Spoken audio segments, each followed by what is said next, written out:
extra time. Jermaine, is this performance testimony to the hard work that you would have put in since you've been excluded from international and now returning? Yes, for sure. Over the past probably year or so, I've been working pretty hard with Andre. Andre Ross is like my mentor. So we work every single day, 7 days a week. So I'm pleased, to just come now and just score some runs. I think that has shown that once you put in the work, you will certainly get some results. If I could just ask, has Andre and you been in communication since the performance? What was the correspondence? No, every single day.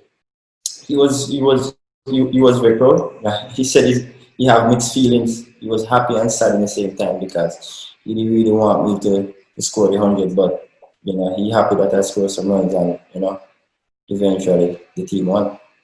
Yeah, Jermaine, you got all those runs for Jamaica, especially in this last season with a double century as well. West Indies legend Andy Roberts been a bit negative about first-class cricket in the Caribbean. Can you just tell us about that and how big a step up was it to get back into the Test team? Well, to be honest, I don't really pay too much attention about who's talking that and who's talking this. I think everybody have their own opinion. But for me personally, I think the cricket is heading to the right direction in the Caribbean. Back to me now. I think I put in a lot of hard work to score some runs in the regional 4 days, and evidently you can see it in my whole body language and my whole approach towards Test cricket now. So it has changed me to become the player I am right now. And you can see the growth in my batting. So coming into the match, there were a lot of criticism that you only score your runs in championship. How were you able to block out all those critics and just get in there and do what you have to do when you got in the middle? Well, to be honest, I don't really pay too much attention about that. I'm always have some fire inside of me, so.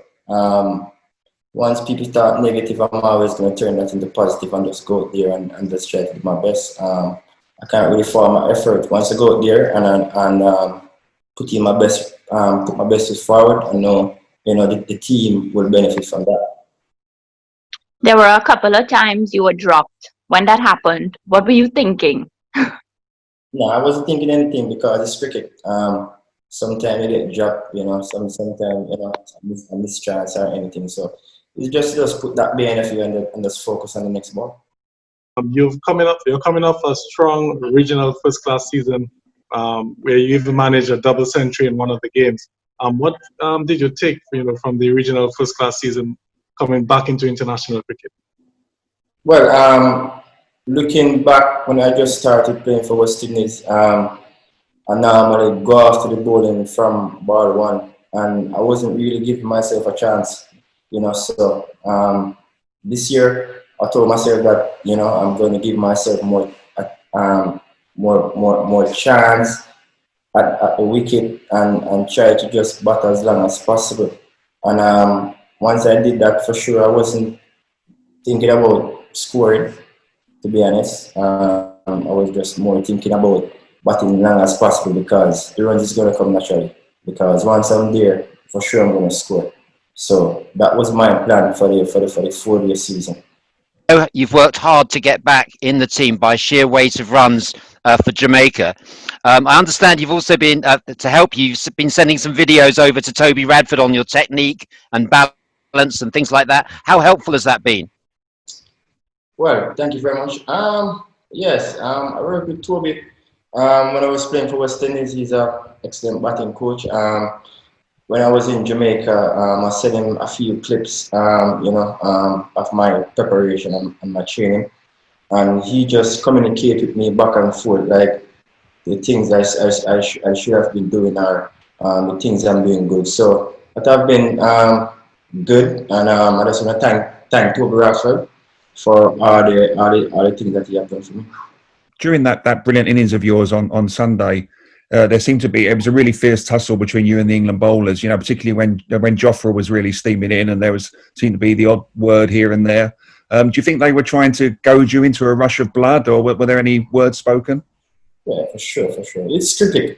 I don't really mind it, but don't really trouble me, not at all. I went out there from the first part. Ben Stokes, captain, was in my ear, so I wasn't really, paying too much attention to that. I was keen on, getting the runs and getting my team across the line. Do you think that was because your reputation? They think you might go for a big shot, try to get in your head to make you go for a big shot when you were trying to be disciplined? Yes, I think so, but that wasn't fears me at any point in time because, once I'm there, they're obviously going to be under pressure because they know, they can't bowl a loose ball or anything at all to me. So once I'm there at the crease, they're the one who's going to be under pressure, not me. So I just try to just stay there as long as possible. How would you rate this performance in your career? Well, it's certainly up there for sure because, I haven't played international cricket for almost 3 years now.